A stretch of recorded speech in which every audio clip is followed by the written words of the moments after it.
Halo guys, Assalamualaikum warahmatullahi wabarakatuh. Balik lagi bareng aku, Reta Pramesti. Di video kali ini, aku mau bahas mengenai soal FR atau soal bocoran hari pertama UTBK 2024 ya. Ini sumber-sumbernya aku dapat dari berbagai sumber. Ada siswa yang sharing, ada juga yang dari X, ada yang juga dari info-info lainnya ya. Tapi tenang aja buat teman-teman yang dapat hari selanjutnya, ini tuh nggak murni soal yang persis sama banget ya, karena tiap hari itu tuh tipe soal bakal berbeda atau mungkin ada tipe yang sama, mungkin ada yang ditanya juga berbeda ya. Jadi nggak usah khawatir juga buat yang udah ujian, kayak nilai aku bakal lebih kecil, nggak usah kayak gitu guys ya. Kalau udah ujian ya udah gitu ya. Jadi keep positive thinking. Oke, ini buat bahan belajar aja buat teman-teman di hari selanjutnya. Oke, sebelumnya aku mau ingetin bahwa aku tuh lagi buka open class part 5. Jadi buat teman-teman yang gelombang 2, kalian bisa ikutan ya. Nanti kita mulai kelasnya di 10 Mei sampai 12 Mei dan pendaftarannya tutup 9 Mei. Cuma 39.000 aja, nanti daftar di link ini ya, bit.ly/bimbel-snbt5 atau aku simpen linknya di deskripsi grup. Di deskripsi konten ini, oke? Nah, ini dia guys, tipe-tipe soalnya dulu ya. Jadi silakan dibaca sendiri. Aku udah review di TikTok. Jadi sini PU tuh keluarnya kualitas simpulan, deret, diagram, tabel. Kalau PPU sama PBM, pokoknya pahami aja IED 5 ya. Kalian bisa cari PDF-nya di Google. LBI sama LBE teks aja guys, kayak biasa ya. Dicari main idea atau di pokok, kesimpulan, conclusion, akronim, singkatan, sinonim ya. Dan ini PKPM-nya guys, katanya banyak yang susah di sini ya. Nanti bisa dipelajari materi-materi ini, atau misalnya di luar ini juga tetap dipelajari, karena bisa jadi hari besok yang ini nggak keluar, tapi malah yang nggak keluar hari ini tuh keluar besok. Oke? Oke, kita mulai dari soal yang pertama. Ada tipe soal flowchart, guys. Flowchart itu diagram alur kayak gini ya. Nah, coba kita kerjain aja ya.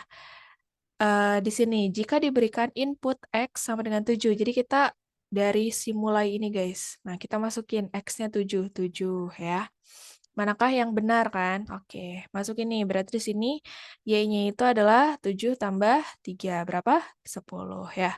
10 itu si Y-nya, Y-nya genap. Yes. Kalau yes ke kiri. Kalau no ke bawah ya. Berarti kita ke kiri. Oke, terus si Z-nya itu apa? 2X dikurang Y. Berarti 2 dikali X-nya 7 yang ini. Y-nya itu si 10. Oke. Jadi sini Z-nya ini. Z-nya mirip sama 2 ya. Aku kasih garis ya. Jadi yang 14 dikurangi 10 adalah 4. Berarti Z-nya 4. 4 itu katanya lebih kecil daripada 10 ya, yang Y ya. Betul ya. Kalau betul ke kiri, kalau salah ke bawah. Berarti ke kiri ini. Terus Y itu katanya Z dibagi 2. Z-nya 4 dibagi 2 sama dengan 2 ya. Berarti Y-nya katanya 2. Selesai. Oke. Nah, sekarang kita lihat nih si opsinya. W bilangan prima. Nah, 2 itu bilangan prima bukan? Betul ya, karena kan bisa dibagi 1 dan bilangan itu sendiri. Terus W itu habis dibagi 2. Betul juga ya. Kan kalau 2 bagi 2 kan 1, alias nggak ada koma gitu ya. W lebih kecil daripada 7. Oke, berarti kan 2 itu lebih kecil daripada 7 ya, berarti benar. 10 habis dibagi W, 10 bagi 2 itu 5 ya, jadi nggak koma juga benar. Oke, jadi nanti di opsinya teman-teman pilih yang semua benar. Oke, nah gitu ya. Sip, mantap. Kita lanjut ya ke soal nomor 2. Nomor 2 tuh katanya ada statistika di beberapa paket yang keluar ya. Tapi buat teman-teman yang nggak keluar ya berarti emang nggak hoki aja dapet ya. Tapi ada yang keluar tentang mean, median, modus katanya. Oke, di sini coba kita bahas. Data terdiri atas 3, 5, 7, dan A katanya guys. Ada berapa poin yang bernilai benar? Oke, yang pertama nih. Rata-rata data tersebut 6 bila A-nya 9. Oke, kita masukin kalau 9. 3, 5, 7, 9. Kalau rata-rata itu apa? Rata-rata itu kan kita jumlahin semua dibagi banyaknya data ya. Berarti di sini 3 tambah 5 tambah 7 tambah 9 kita bagi berapa? 4 ya. Berarti berapa guys? 8 tambah 7 15, 15 tambah 9 24. 24 bagi 4 6. Oke. Nice, berarti di sini benar ya. Nomor 2 katanya median itu berarti kan nilai tengahnya ya, katanya 5 bila A-nya 7. Oke, ingat teman-teman, kalau misalnya median, itu kita harus urutin dari kecil ke besar ya. Berarti sini 3, 5, 7, 7 gitu ya. Berarti mediannya itu kalau 4 data berarti 4 bagi 2. Jadi data kedua dan data ketiga ya, tengahnya di sini kan. Jadinya harusnya 5 tambah 7 bagi 2 atau 6 guys. Jadi bukan 5 ini salah. Yang tiga, jangkauannya 4 bila A-nya 6. Jangkauan itu adalah data terbesar dikurangi data terkecil. Nah, berarti data terbesarnya di sini kan 3, 5, 7, A-nya 6 ya. Data terbesarnya adalah 7, kita kurangi sama 3. Jadinya adalah 4, betul ya?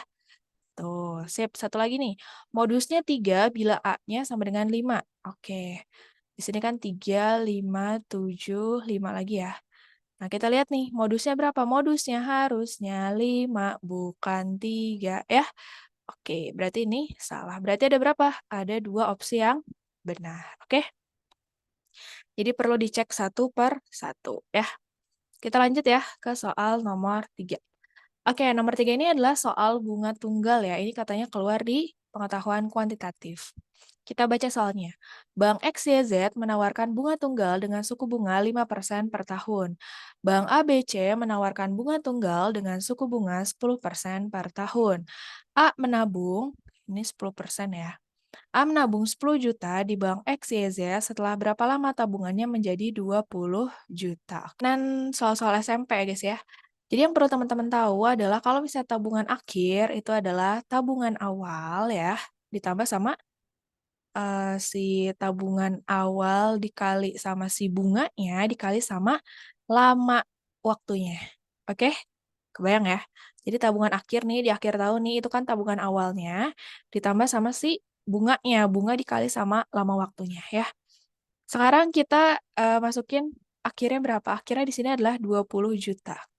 Aku tulis aja 20 juta ya, biar nolnya gak banyak. Tabungan awalnya 10 juta. Nah, terus ditambah tabungan awalnya 10 juta dikali bunganya. Nah, ini. Bank XYZ itu yang 5% ya. Dikali 5% dikali lamanya yang ditanyain. Oke? Dari sini. 20 juta sama dengan 10 juta ditambah. Nah, 10 juta dikali 5% guys. 10 juta dikali 5% berapa? Berarti kan 500.000 ya. Kayak gampangnya kan kalau 50%-nya 10 juta kan 5 juta. Berarti kalau 5%-nya 10 juta tinggal coret nolnya 1 ya. Jadi 500.000. 500.000 dikali L, 500.000 L ya. Terus di sini kita tinggal pindah ruas aja nih. 20 dikurangi 10 juta. Jadinya 10 juta sama dengan 500.000 L ya. Berarti lama waktunya adalah, nah 10 jutanya nolnya kita keluarin lagi ya. Dibagi sama 500.000. Betul ya? Coret, coret 3, coret 2, coret 2. Oke, 100 bagi 5 adalah 20. Jadinya dia bisa dapetin 20 juta dengan bunga 5% selama 20 bulan. Oke, semoga bisa dimengerti. Kita lanjut ke soal nomor 4. Ini masih tentang bunga-bunga juga ya. Ini katanya soal asli guys, aku dapat dari X ya. Harga asli HP 10 juta, diskonnya 20%. Bisa bayar pakai angsuran, dan tiap bulan harus sama jumlahnya dan mulai bayar bulan kedua. Harus bayar uang muka 10% dari harga asli. Bunga tunggal 6%, harga casing 90.000, tempered glass 150.000. Nah, katanya si X ini katanya punya 1,5 juta. Kalau X beli HP, langsung bayar uang muka, beli tempered glass, dan beli casing, berapa sisa uang buat beli pulsanya. Oke, jadi gini guys. Oke, di sini kan karena yang ditanya adalah sisa uangnya ya. Berarti ya kita asumsiin si X-nya ini kan tadi punya uang 1.500.000 nih. 1.500.000. Ini sisa ya yang dicari ya. Berarti kita kurangi sama apa aja nih? Uang muka. Uang mukanya katanya kan 10% dari harga asli. Nah, berarti di sini 10% dari harga aslinya berapa? 10 juta. Oke, coret nolnya 2. Sini 10 kali 10 100, tambah nolnya tuh 234. Tuh 234. Berarti sejuta ya. Nanti kita kurangi sejuta.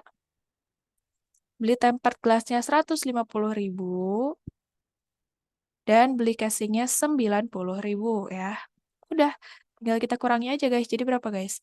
1.500.000 kurangi 1.500.000, 500 dikurangi 150 itu berapa?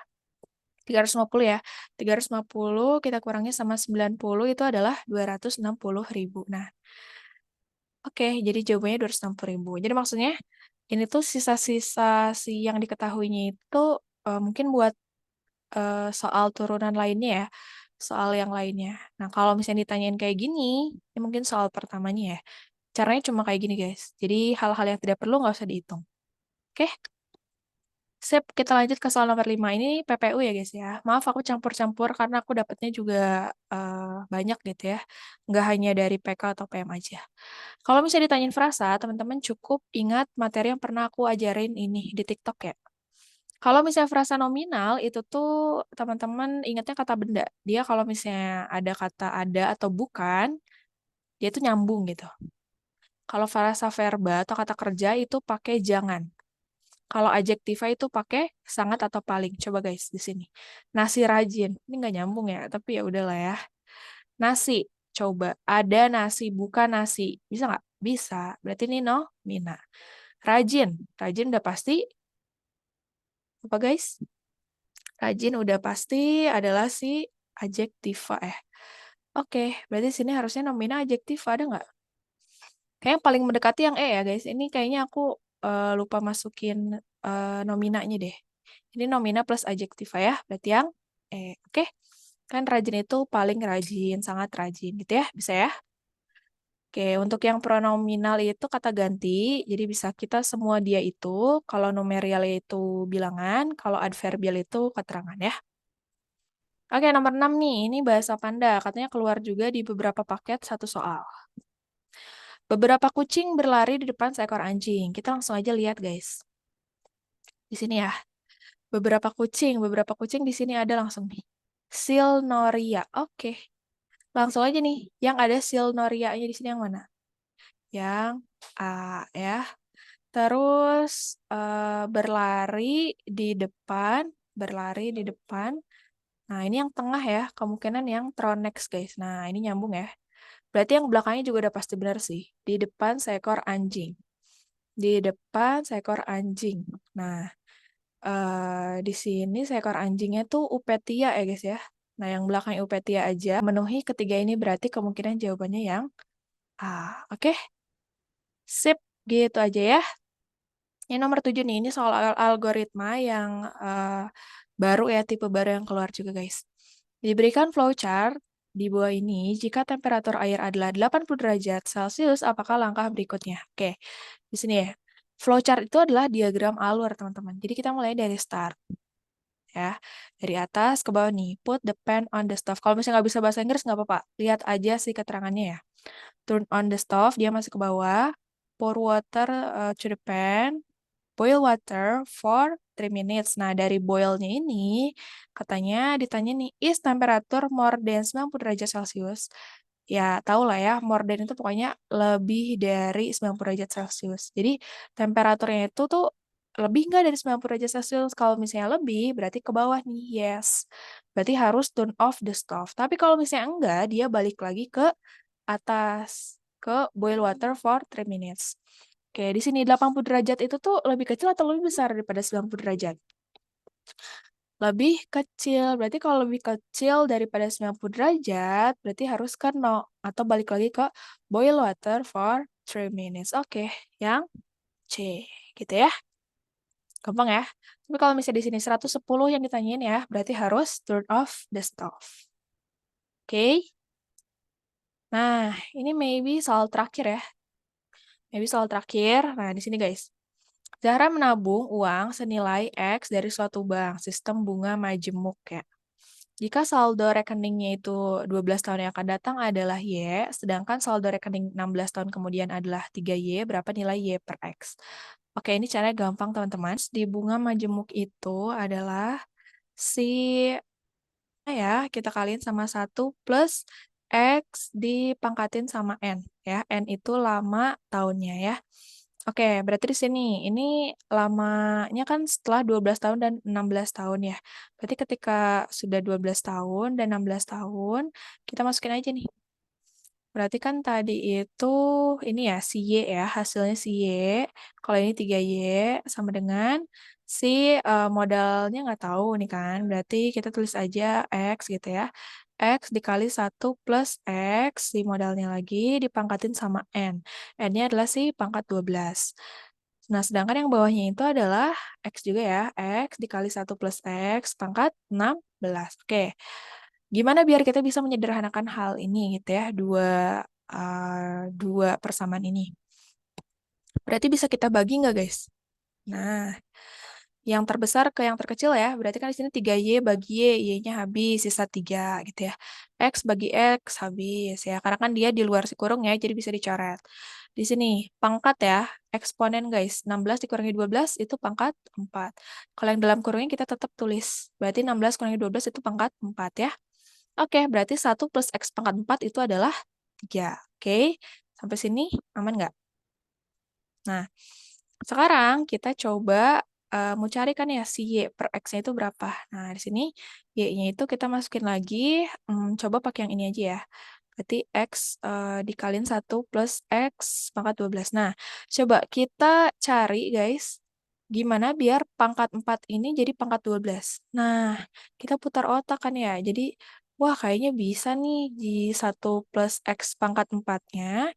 Kita kaliin pangkat berapa nih biar jadi 12? Pangkat 3 ya. Bisa ya, kalau dikaliin kan ini jadinya 12. Oke. Nah, terus gimana? Terus di sini si 1 plus X pangkat 4-nya kita ganti sama 3. Kita substitusi. Nah, sedangkan si X-nya kita ke kiriin. Berarti kita bisa jadi bagi ya. Nah, ini sesuai yang ditanyain dong. Kan Y per X sama dengan 3 pangkat 3. Nah, udah. Jadi Y per X-nya adalah pangkat 3 pangkat 3 adalah 3 kali 3 kali 3. 27. Oke. Jadi nilainya adalah 27 ya. Ini kalau misalnya soal isian, masukin angkanya 27. Oke?